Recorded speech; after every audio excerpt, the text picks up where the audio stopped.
nous sommes la Web TV du Centre social d'Antoine, qui se trouve à Verdun.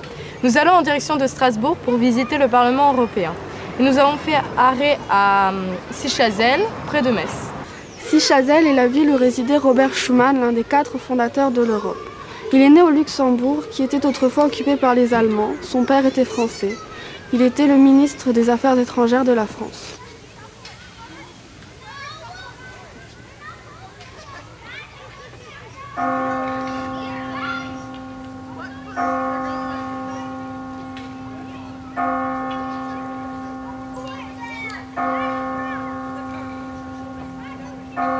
Nous sommes devant la maison de Robert Schuman, où il a écrit l'acte de naissance d'unification de l'Europe, qu'il a prononcé le 9 mai 1950. 9 mai 1950, 9 mai, c'est important à retenir, parce que là maintenant on est au mois de mars, mais dans 2 mois, c'est le 9 mai, et c'est pour ça que c'est déclaré la journée de l'Europe.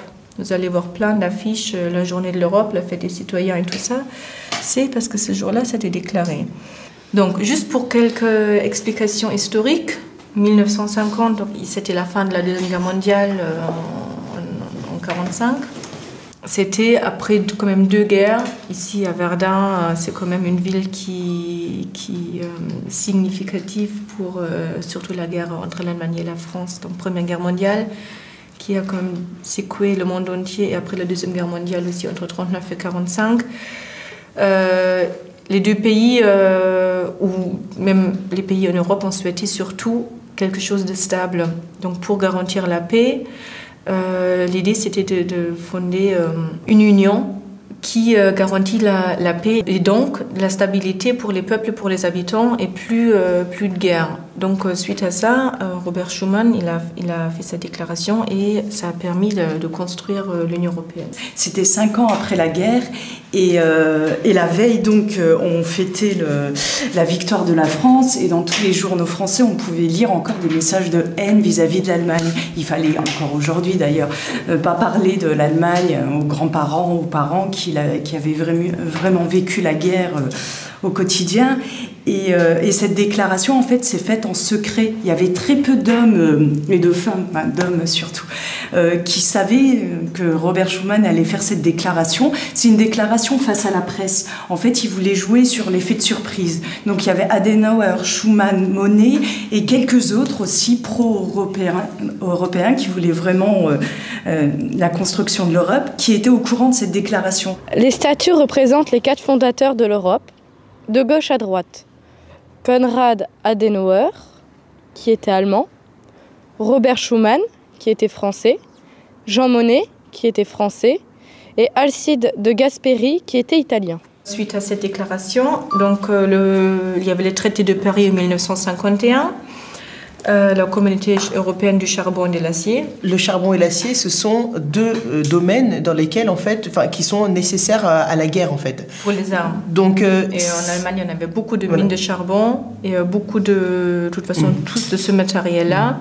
Et ceci a permis... Voilà, donc on a créé cette communauté. Donc, d'un côté, on voulait la paix. Entre parenthèses, j'aimerais juste dire que grâce à l'Union européenne, quand même, on peut voir que sur le continent européen, depuis la déclaration Schuman, depuis la Seconde Guerre mondiale, on n'a pas eu de guerre. Je veux dire, quand vous remontez, quand vous prenez l'histoire de l'Europe, on n'a que des guerres sur guerre. La France, c'était aussi important pour eux de contrôler la production allemande, de peur d'avoir encore une guerre. Donc c'est vrai que les Français étaient quand même les plus méfiants. Ouais. À côté des Américains et les Anglais, c'était les Français qui avaient le plus peur, même en même temps c'était compréhensible. C'était quand même le voisin le plus proche qui s'est fait toujours en premier agresser. C'était aussi pour avoir un contrôle sur ce que les Allemands allaient faire. Et c'est pour ça pour tourner ça, pas forcément sous forme de contrôle, on a tourné ça en communauté. Donc ça a été créé début des années 50. Ensuite, il y avait les traités de Rome, donc la Communauté économique européenne CEE et la Communauté européenne de l'énergie atomique, Euratom, en 1957.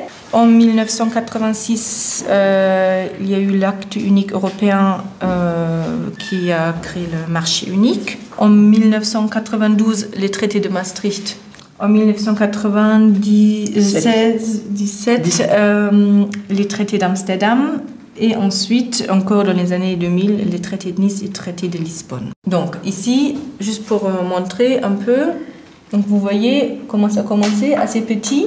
Il y avait 6 membres fondateurs. Les 6 membres fondateurs de l'Union européenne, vous les connaissez peut-être? Les 6 premiers fondateurs qui sont rentrés dans l'Europe sont l'Allemagne, l'Italie, la Belgique, le Luxembourg, la France et les Pays-Bas en 1957. Et les autres sont rentrés plus tard. Il y en a 3 en 1973, il y en a 1 en 1981 et il y en a 2 en 1986 et 3 en 1995 et les 10 sont rentrés en 2004 et les 2 en 2007. Et le dernier pays qui est rentré dans l'Europe, c'est la Croatie en 2013.